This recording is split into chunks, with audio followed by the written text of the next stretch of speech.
hamna nyinyi wala nyinyi. Nimeona kuna klipu ambayo imenihusu mimi.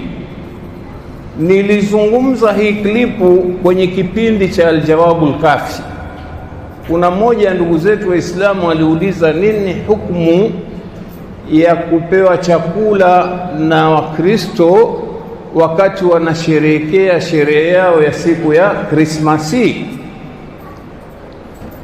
Swali hili nimeulizwa, nakumbuka ilikuwa ni mwezi wa Ramadhani mwaka 2018. Vijana wa redio wanazidi kunikumbusha, sasa ilikuwa 2018. Lakini cha kushangaza kuanzia juzi, kwa sababu hii kanda iko kwenye mitandao ya Radio Ihsan, iko kwenye Facebook, kwenye Twitter, kwenye mambo mengi, yani mitandao yote kwa ujumla. Sasa kuna mtu ambaye anaonekana hakuwa Muislamu, yeye hakutaka kuirusha ile kanda kama ilivyo. Alichofanya, alipiga picha wakati mimi niko kwenye studio, nimevaa ile speaker za kwenye kichwa, na mimi nilikuwa najibu, lakini yeye kapiga picha ya kawaida, lakini kachukua yale maneno yaliyoandikwa chini, tena mbadilisha jina, badala ya kuniita Sheikh Salim, Sheikh Muhammad asema kupokea chakula pilau kwa ajili ya sherehe ya Krismasi ni marufuku. Kairusha ile. Basi ukiangalia sasa comments, Allahu Akbar, manaswara hasa walivyokasirika na lugha chafu walioitoa. Kwa nini? Kwa sababu yule bwana ilikuwa inaonekana nia yake kuleta uchonganishi, na aghlabu ya watu wanaotoa maoni ni kwamba huyu shekhe ni mtu anataka kuleta ubaguzi baina ya Waislamu na Wakristo. Huyu mzee ataka kuleta fitna.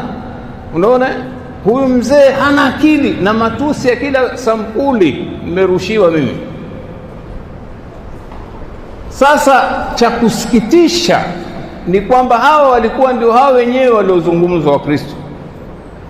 Idadi kubwa ya Waislamu waliojitokeza katika kukomenti ni Waislamu ambao wanaunga mkono hawa Wakristo kwamba kweli huyu shekhe sio mafunzo ya dini haya kayaleta yeye, na ni mtu atakiwa kamatwe haraka. Wengine sasa, huyu ni mtu wa siasa, katumwa na Mama Samia huyu kuleta udini. Basi sasa jambo la ajabu ni kwamba kuna Waislamu lakini wachache sana waelewa, wakawa wameniunga mkono mimi na kunitetea, lakini ukiangalia idadi ni wachache. Sasa cha kushangaza, yani mimi naamini katika klipu ambayo imetrendi jana na juzi mpaka na leo, itakuwa ni klipu hii yangu mimi. Inafuatia ya Sheikh Bathana ambaye alizungumza kama mimi kutoka Kenya. Sasa napigiwa simu mimi na watu wengine wako Amerika ya Kusini, Waislamu, vijana wa Tanga, wanaambia shekhe, vipi? Naambia bwana, hii kanda nayo mimi nitawatumia, nazungumza nao kwa WhatsApp. Mkiwatumia wakisikiliza, kwa sababu ni vijana wa Tanga, wanaelewa misimamo yetu, wanaona haina shida yote. Sasa mimi nimezungumza, kitu cha kwanza nimezungumza kwamba sisi Waislamu hatuna uadui na makafiri ambao sio maadui zetu, sio muharibin. Tumeruhusiwa katika Uislamu kufanya nao miamala ya kila namna, ikiwepo chakula. Naona nikatoa na aya Mwenyezi Mungu kwamba Mwenyezi Mungu anasema katika Qur'ani, wa ta'amu alladhina utul kitaba halal lakum, na chakula cha wale waliopewa kitabu, yani Mayahudi na Manasara, ni halali kwenu nyinyi. Angalizo lilolitoa ni kwamba si ruhusa kupokea chakula ambacho asili yake ni haramu. Kwa mfano, Mkristo akikuletea nguruwe huwezi kula, au akuletea glasi ya ulevi huwezi kunywa. Sharti la pili ambalo nalizungumza na wanachuoni, usiletewe chakula Muislamu katika moja ya sherehe ya makafiri.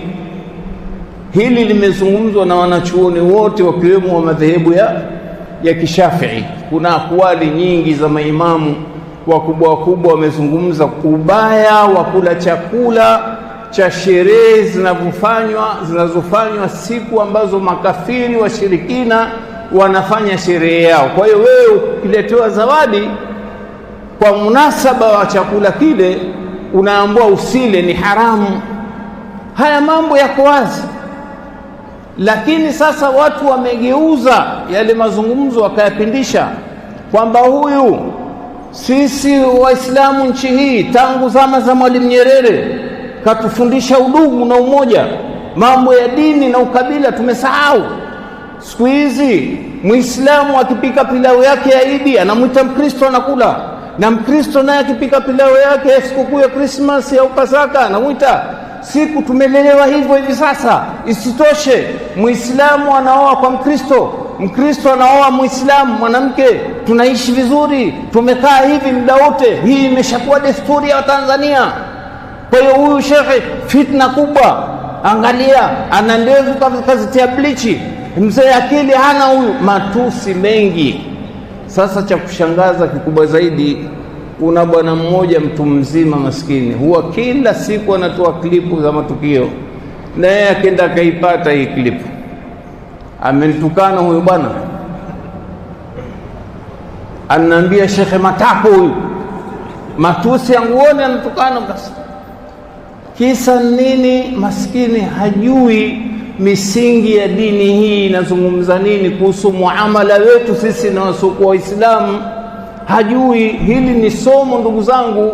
Ndio nikasema jamaa, kutokana na hii hali, kwa sababu watu wameendelea kuituma hii klipu, kila watu, Wakristo hasa, mpaka na baadhi ya Waislamu, mpaka wasanii hawa wanaoleta fujo za maandamano pia wameposti nao kwa malengo yao ya kisiasa.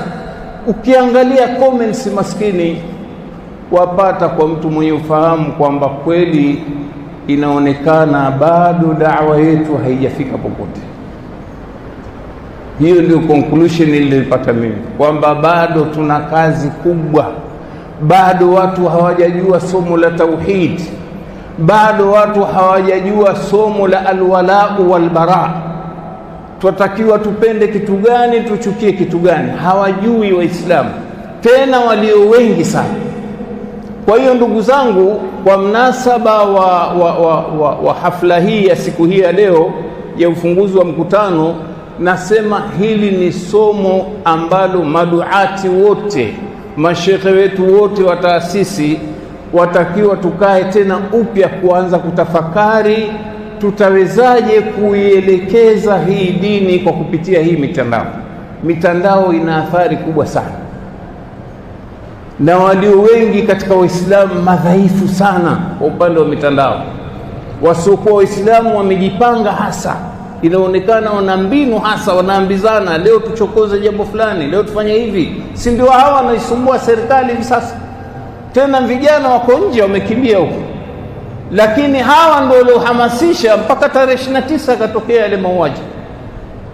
Si hawa wa Tanzania. Hawa Tanzania mavame ya upinzani yalikaa kimya, lakini hawa vijana waliokuwa nje kwa kupitia mitandao ndio wameweza kufanya fujo hizi. Na kweli serikali kwanza ilipuuza, iliona hakuna. Nakumbuka yule mchekeshaji wetu Haji Manara aliwahi kula kiapo, so wallahi hawezi kutoka hata mtu mmoja, wallahi uongo mtupu, haiwezekani. Watu wali-underestimate, waliona ni mambo haiwezekani, lakini kumbe watu walijipanga, yakatokea yaliyotokea. Kwa hiyo serikali ikapata darasa. Ndio sasa walipotangaza tena ile tarehe 7 ikawa kweli hakuna nyinyi wala nyinyi, na hii ya jana pia hamna nyinyi wala nyinyi popote, hatujasikia mpaka dakika hii kimetokea chote. Wanasema watafanya tarehe 1 sijui, lakini hata muogea hamna kitu tena. Kwa hiyo Allah ndugu zangu, kuna mmoja kazungumza maneno ambayo yana ukweli, sijui ni Muislamu yule au si Muislamu, asema kwa yote nyinyi mashekhe mmepitwa na wakati. Leo kizazi kinabadilika, mambo ya udini haya hayapo tena. Vijana wote wako wanashughulikiana kufanya mambo yao bila kujali dini. Watoto wa kike baada ya miaka 50 wa Kiislamu wataolewa na Wakristo, na Wakristo wataolewa na Waislamu. Kwa hiyo watu wataishi maisha ya kisasa. Nyinyi mmepitwa na wakati. Ni maneno yanayokweli. Kama hatutochukua kweli azma ya kweli na kuweka mikakati ya utendaji ya kuweza kupambana na hali hii, kweli ni hatari inayokuja huko. Kwa nini? Kwa sababu wimbi la kufuru limekuwa kubwa mno. Wenzetu wanatumia kila aina ya zana za kisasa kupiga vita Uislamu. Kwa haya machache jamani, nawatakieni kila la kheri. Qulu qawli hadha wa billahi tawfiq wa sallallahu ala sayyidina Muhammad walhamdulillahi rabbil alamin.